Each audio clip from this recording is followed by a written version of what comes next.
نحمده ونصلي ونسلم على رسوله الكريم اما بعد فاعوذ بالله من الشيطان الرجيم بسم الله الرحمن الرحيم وعن ابي مالك الاشعري عن ابيه قال كان رجل اذا اسلم علمه النبي صلى الله عليه وسلم الصلاة ثم امره ان يدعو بهؤلاء الكلمات اللهم اغفر لي وارحمني واهدني وعافني وارزقني رواہ مسلم۔ حضرت امام مسلم نے حضرت ابو مالک اشعری رضی اللہ تعالی عنہ سے روایت نقل کی۔ وہ اپنے والد سے روایت کرتے ہیں کہ جب کوئی شخص اسلام قبول کرتا تو نبی اکرم صلی اللہ علیہ وسلم اس کو نماز سکھاتے، پھر اسے حکم دیتے کہ ان کلمات سے دعا مانگا کرے، یہ کلمات ہیں، ان کلمات سے دعا مانگا کرے، الہی مجھے بخش دے، مجھ پر رحم کر، مجھے ہدایت دے اور مجھے عافیت دے اور مجھے روزی دے۔ یہ حضور ہر نو مسلم کو دعا سکھائے گا۔ میں نے الحمدللہ آج تک جتنے مسلمان کیے میں نے ان کو یہ دعا سکھائی ہے، اردو میں سکھائی ہے، کیونکہ عربی تو ظاہری بات ہے عام جو ہے وہ اتنی جلدی نہیں سیکھ سکتے۔ ہمارا المیہ پتہ کیا ہے؟ ہمارا المیہ یہ ہے، میں نے تو غیر مسلموں کو کلمے پڑھائے اور پڑھا کے ان کو دین سکھایا۔ ہمارا المیہ یہ ہے کہ ہمارے جو مسلمان بھائی ہیں وہ بھی مسائل سے ناواقف ہیں، بالخصوص نماز کے مسائل سے۔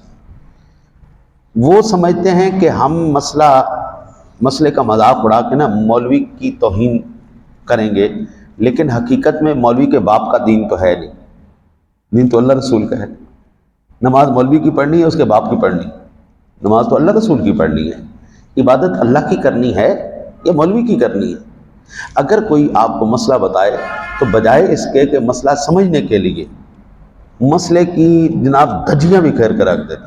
یہاں پر ایک بندہ اچھے بھلے مسلمان، کم از کم 50 سال 70 سال عمر، اور کسی مسئلے پہ انہوں نے مولوی صاحب سے بات کی کہ مولوی صاحب آپ نا اتحیات بڑی جلدی پڑھ لیتے ہیں، ہماری اتحیات پوری نہیں ہوتی، آپ جلدی اتحیات پڑھ لیتے ہیں، آپ تھوڑا سا اطمینان سے پڑھا کریں۔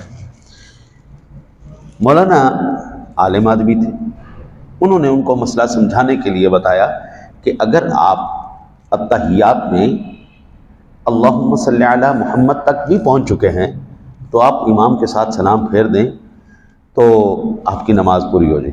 اب وہ ہنس رہے ہیں، دیکھو جی مولوی نو مسئلہ نہیں ہوتا، ہن اسی اتحیات وچ درود شریف بھی چھڑ دئیے تے دعاواں بھی چھڑ دئیے۔ اللہ کے بندے آپ اپنی جہالت کا اظہار کر رہے ہیں۔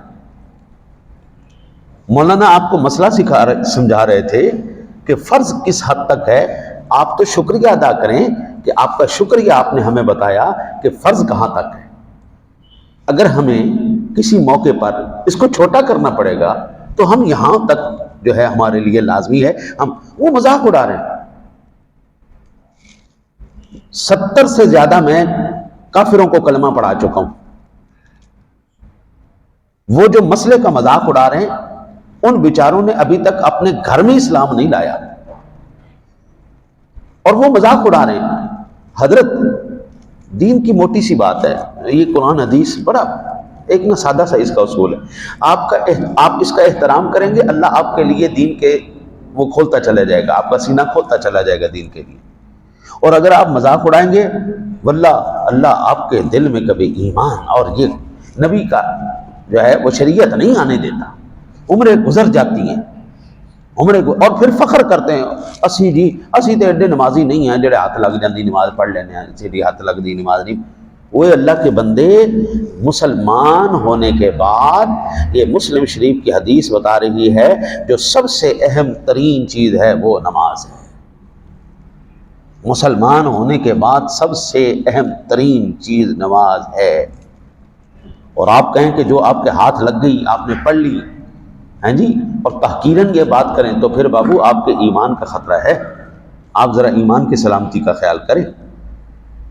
کوئی مسئلہ بتائے شکریہ ادا کرو، آپ کی مہربانی، یہ مسئلہ ہمارے علم میں نہیں تھا، آپ نے ہمیں بتایا، آپ کا شکریہ، بجائے اس کے کہ اپنی جہالت کو چھپانے کے لیے آپ دین کا مذاق اڑائیں۔ مسائل کا مذاق اڑانا دین کا مذاق اڑانا ہے، اور دین کا مذاق اڑانا کس کا؟ اللہ رسول کا مذاق اڑانا ہے۔ قرآن کہتا ہے اللہ یستہزئ بہم ویمدہم فی طغیانہم یعمہون، جو اللہ کا مذاق اڑاتے ہیں وہ کیا اللہ کو کیا نقصان پہنچا لیتے ہیں، وہ اپنا مذاق اڑا رہے ہیں بیچارے۔ دین اسلام لانے کے بعد سب سے اہم ترین چیز نماز ہے، اور اگر حضرت آپ کو نماز نہیں آتی تو اب اس کا حل کیا ہے؟ فوراً سے پہلے با جماعت نمازیں شروع کریں۔ وہ بندہ جو اسلام لایا ہے با جماعت نمازیں شروع کرے، اس دورانیے میں وہ اس نماز کو سیکھے، وہ نماز کے ان مسائل کو سیکھے، اور جیسے ہی وہ سیکھے گا پھر وہ بندہ جو ہے اپنی علیحدہ سے نماز پڑھ سکتا ہے۔ ورنہ جس بندے کو نماز کے ارکان، اس کے فرائض، اس کے واجبات نہیں آتے، مفسدات کا نہیں پتہ، بابو وہ کیا نماز پڑھے گا؟ صرف یہ بتا دیں نماز کس چیز سے، نماز کے اندر کیا چیز فرض ہے، کیا چیز شرط ہے، جب یہ نہیں پتہ، وہ شرائط چھوڑے جا رہے ہیں لا علمی میں، جہالت میں، یا وہ فرائض چھوڑے جا رہے ہیں، تو نماز اس کی کیسے ہوگی؟ نماز کی شرائط میں سے کوئی شرط مفقود ہو گئی، نماز کے فرائض میں سے کوئی فرض ختم ہو گیا، مس ہو گیا، تو وہ نماز کیسے ہوگی؟ نماز تو نہیں ہوئی، اس کو تو پتہ ہی نہیں ان مسائل کا۔ تو ان مسائل کا سیکھنا بھی اسلام کے بعد سب سے زیادہ ضرور۔ پھر آقا جی نے فرمایا یہ دعا کرو، اللہم اغفر لی، اے اللہ میری مغفرت فرما دے۔ جو زندگی میں گناہ ہو، اسلام سارے گناہوں کو مٹا دیتا ہے، لیکن مسلمان ہونے کے بعد بھی لوگ باز نہیں آتے، گناہ کرنے سے باز نہیں آتے، تو دعا کرو اللہم اغفر، اے اللہ میری مغفرت فرما دے، صغیرہ ہوئے، کبیرہ ہوئے، دانستہ ہوئے، غیر دانستہ ہوئے، تو رحیم و کریم ہے، معاف فرما دے۔ پھر آگے عزم کرے نہیں کروں گا، پھر اللہ معاف کرے گا۔ یہ نہیں کہ بس یا اللہ ہن معاف کر دے، بس ہن کر بھی دے نا، میں تو دوبارہ کرنا ہی کرنا ہے تو کر دے، یہ تو اللہ کے ساتھ مذاق کرنا ہے، تو اللہ کے ساتھ مذاق۔ آپ ادھر سے اللہ سے معافی مانگ رہے ہیں، ادھر دل کے اندر ہے کہ میں تو دوبارہ کرنا ہے، میں تو دوبارہ کروں گا، یہ تو اللہ کو چیلنج کرنا ہے۔ تو آج تک جس قوم نے بھی اللہ کو چیلنج کیا ہے، اللہ سے کبھی نہیں کوئی جیت سکتا۔ وہی سب سے مالک الملک، حی قیوم، قائم، بس وہی ہے۔ پھر فرمایا ورحمنی، اے اللہ مجھ پر رحم فرما، اے اللہ میں اس قابل نہیں ہوں کہ میں یہ سارے معاملات کو احسن طریقے سے ادا کروں، لیکن تیرا کرم ہو جائے گا تو میں یہ سارے مسائل کو ٹیکل کر لوں۔ پھر واہدینی، اے اللہ مجھے ہدایت عطا فرما۔ اللہ کے بغیر چلائے راستے پہ، صراط مستقیم پر کوئی بھی نہیں چل سکتا۔ اعلیٰ حضرت جب لوگوں نے ترجمہ کیا نا جی، تو اب یہ چھوٹی سی بات عام لوگوں نے نہیں نوٹ کی۔ اب اکثر ترجمہ کرنے والوں نے سورہ فاتحہ شریف کے اندر اہدنا الصراط المستقیم کا ترجمہ کیا، یا اللہ ہمیں سیدھا راستہ دکھا، سیدھا راستہ دکھا۔